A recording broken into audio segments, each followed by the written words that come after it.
Graça e paz, queridos irmãos, mais uma vez aqui para nós juntos compartilharmos a palavra de Deus nessa videoaula, dando sequência ao assunto que paramos no último vídeo, não é, falando sobre o fruto do Espírito Santo, dentro desse assunto, o caminho para a salvação.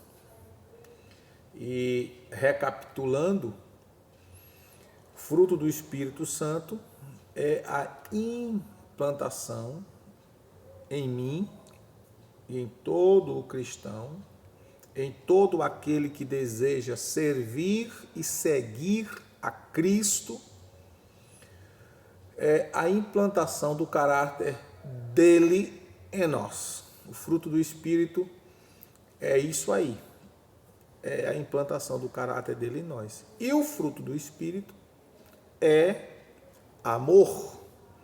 Como nós estamos aqui na carta do apóstolo Paulo à igreja da Galácia, né? Carta de Paulo aos Gálatas. E no vídeo anterior, nós falamos sobre as três primeiras características do fruto do Espírito: alegria, paz e longanimidade. E hoje nós iremos falar sobre mais três características, não é, do fruto do Espírito na vida do cristão, que deve ser desenvolvida, não é?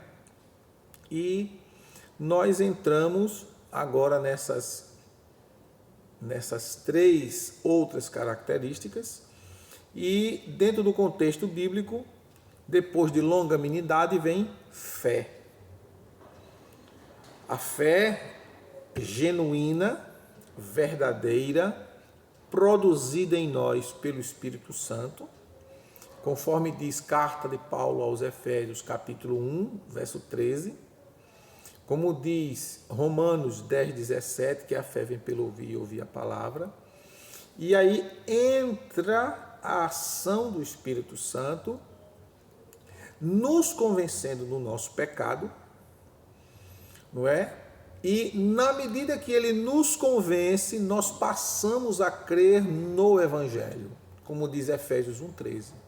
Vós, depois que ouvistes o Evangelho da vossa salvação, tendo nele crido, fostes selados com o Espírito Santo.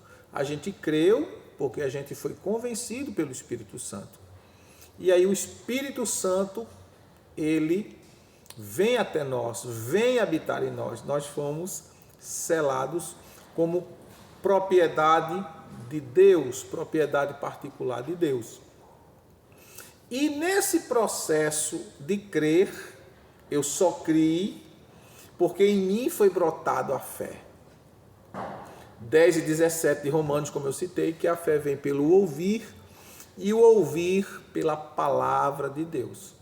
Então, a fé como fruto do Espírito não é uma fé comum, não é uma fé natural, mas é uma fé espiritual que é produzida em mim na ação do Espírito Santo.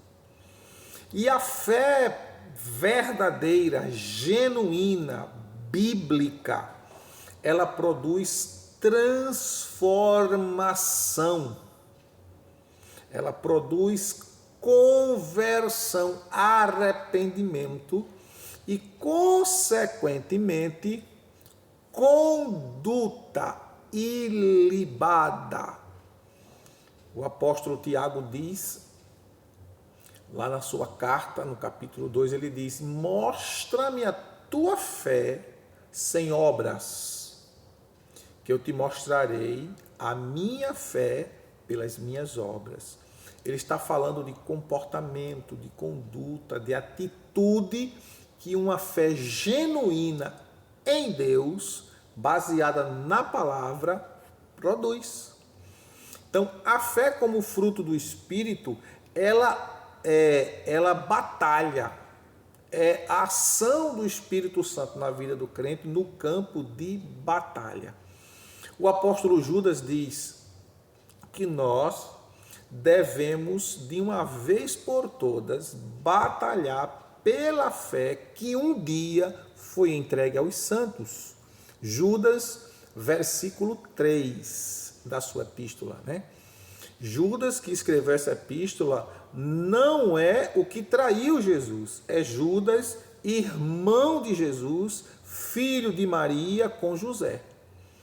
Não é porque Maria, nossa irmã, ela teve 4 filhos homens, como está escrito em Mateus 13, do versículo 54 ao 58. Mateus 13, versos 54 ao 58.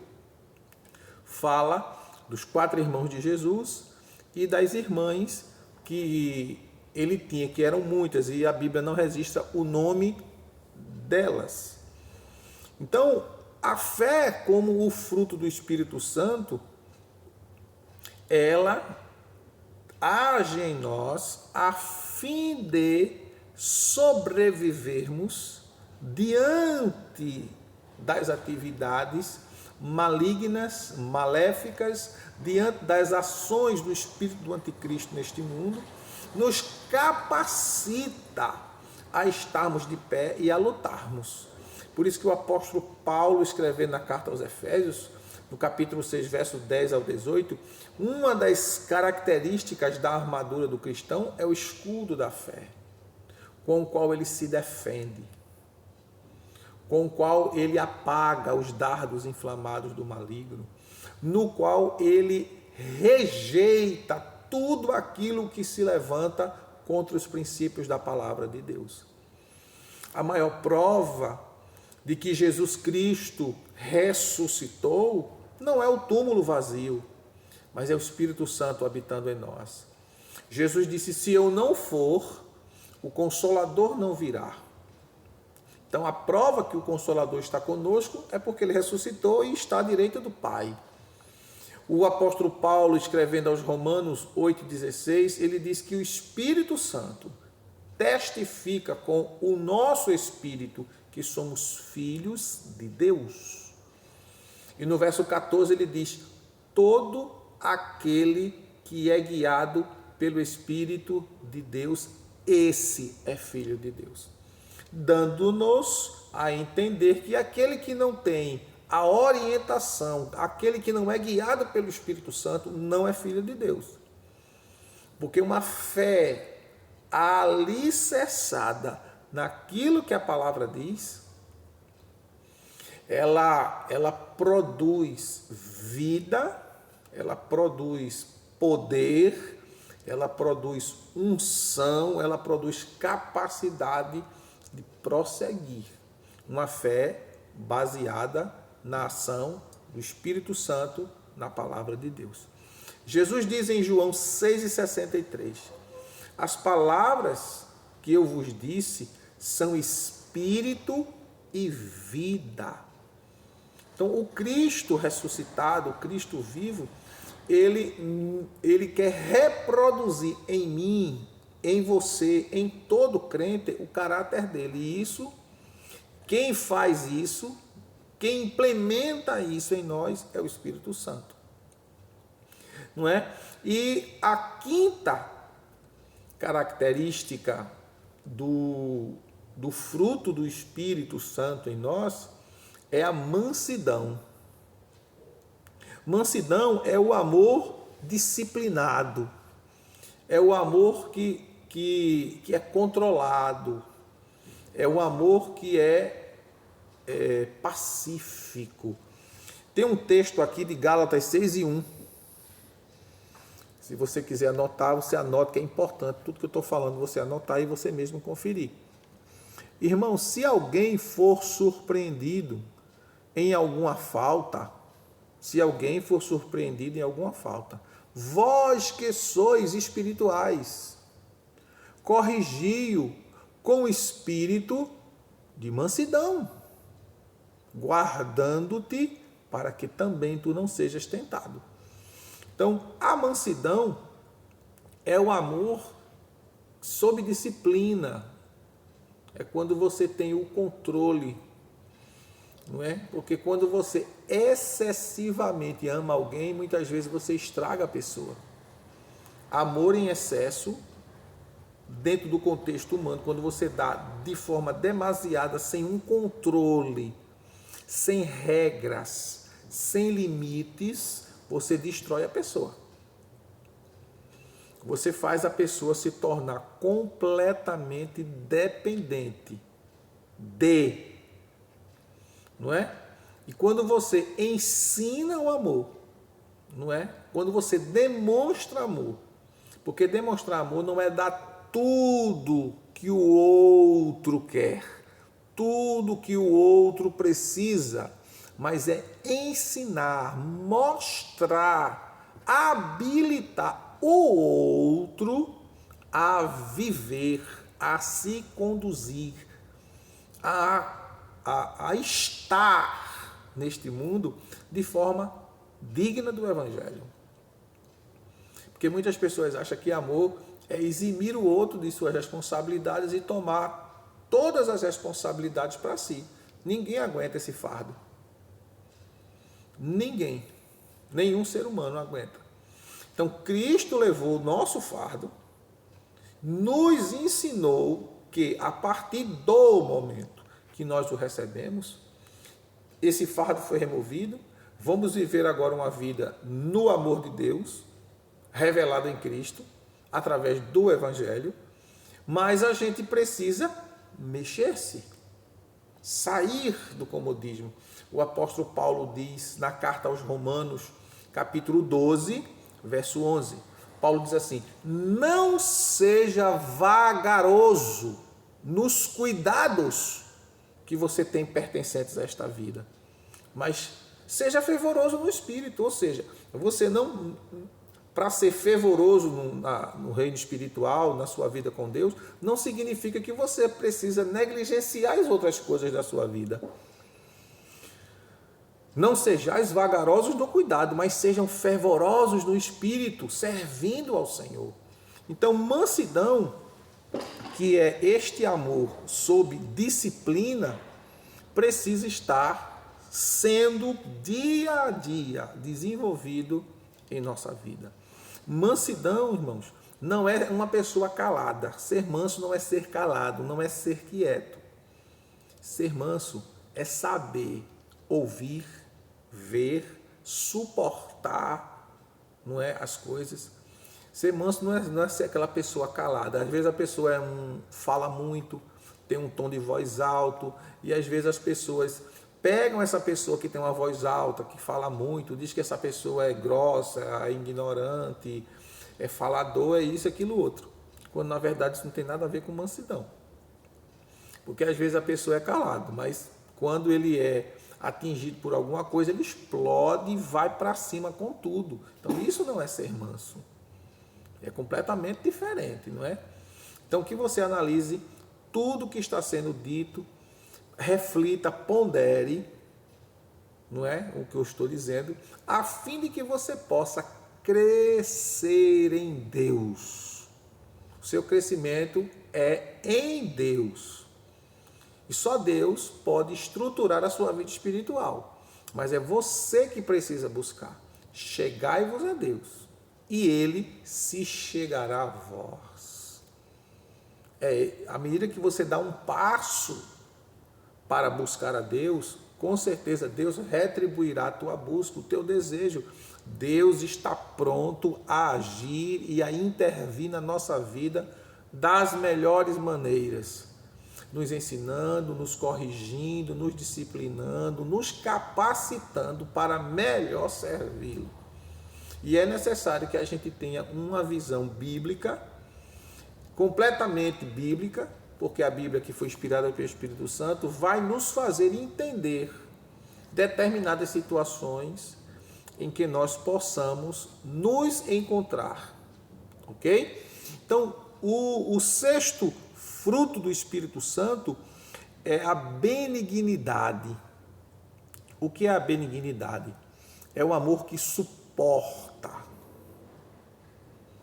não é? É o amor que aguenta. O apóstolo Paulo diz, no capítulo 4, verso 32 da carta aos Efésios. Ó, antes, sede uns para com os outros benignos, compassivos, perdoando-vos uns aos outros, como também Deus em Cristo vos perdoou. Então, a benignidade na vida do cristão é o amor que suporta,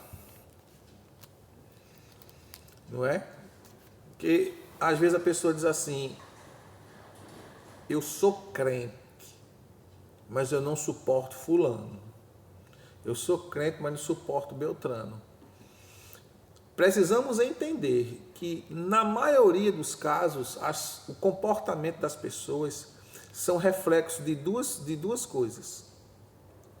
Ou daquilo que ele recebeu lá atrás, no contexto social em que ele nasceu e se desenvolveu, não é? Ele aprendeu as coisas erradas, equivocadas.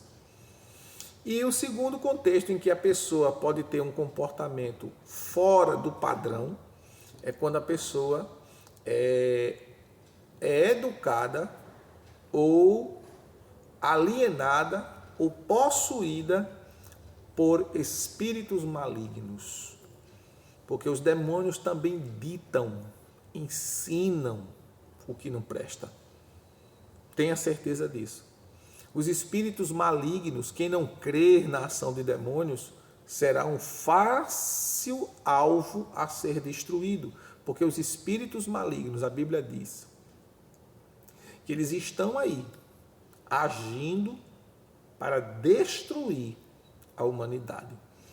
O apóstolo João, no capítulo 2, verso 18 da primeira epístola, ele diz que, filhinhos, já é a última hora.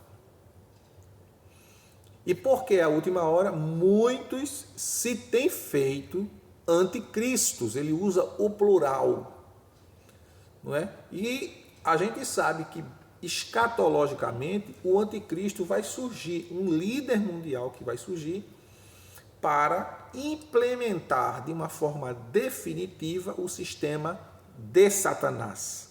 Mas enquanto este homem não surge, os demônios que estão preparando este homem para controlar a humanidade estão atuando nas pessoas.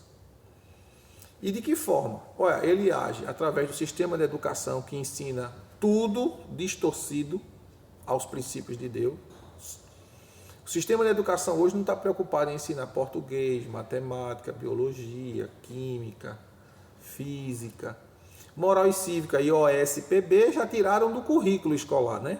Que eram duas disciplinas importantíssimas na formação, não é, dos princípios sociais de uma sociedade, de uma nação.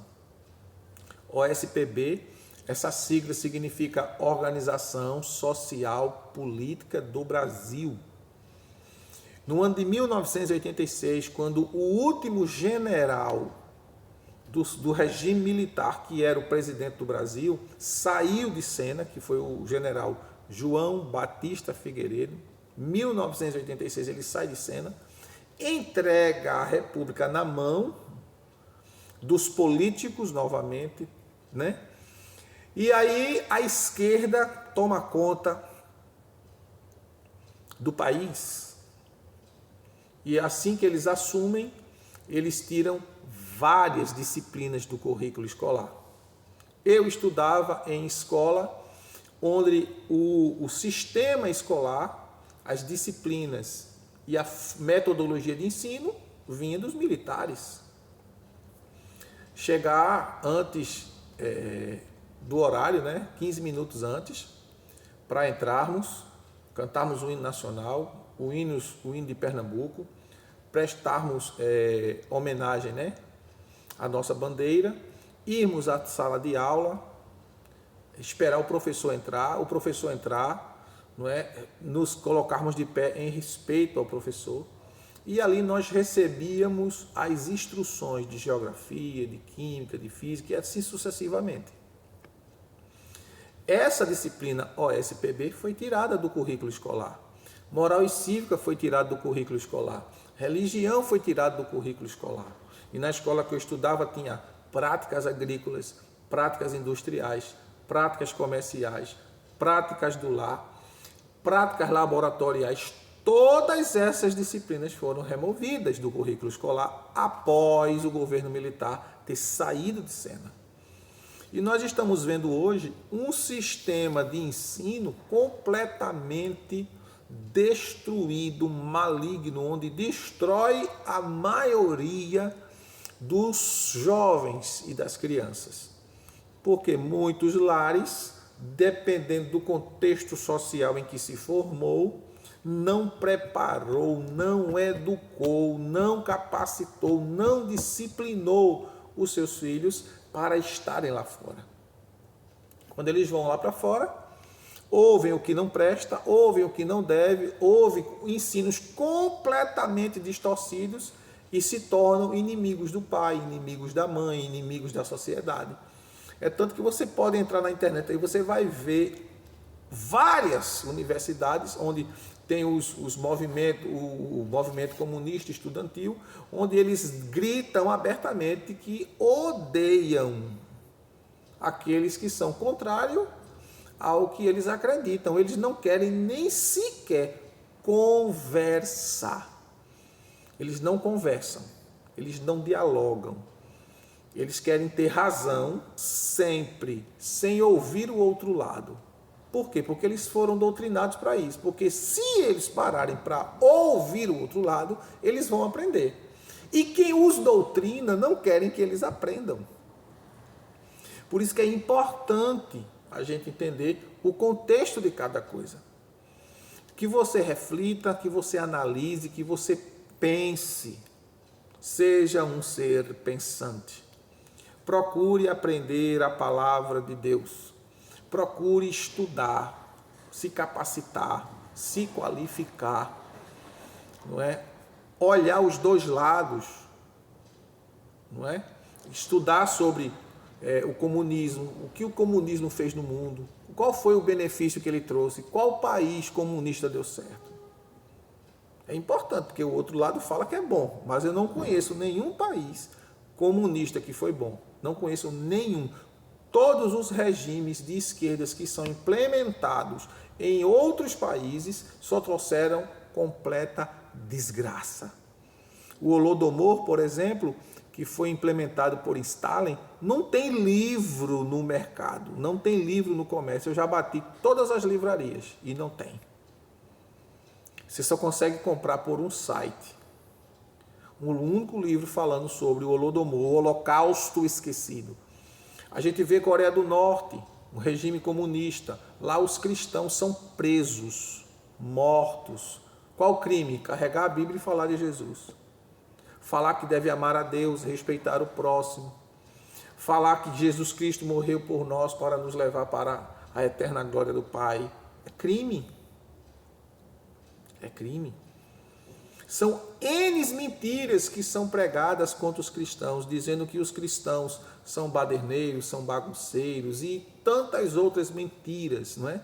Isso é nos países comunistas, isso é nos países onde o Islã predomina, que é outra religião que não aceita ouvir outros, e aqueles que não seguem a sua religião, automaticamente eles são assassinados, mortos, simplesmente porque eles não são da linha islâmica. Então, se a gente for falar aqui mais sobre isso, é muito assunto. Mas que Deus abençoe sua vida, estude, invista em você, compre livros, se qualifique, se prepare. Porque se você não aprender, se você não se qualificar, você será mais uma vítima do inferno. Você será mais um soldado abatido nessa trincheira da batalha da fé que um dia Deus entregou a mim e a você pela ação do Espírito Santo. Que Deus te abençoe. Até o próximo vídeo, querendo Deus. Amém.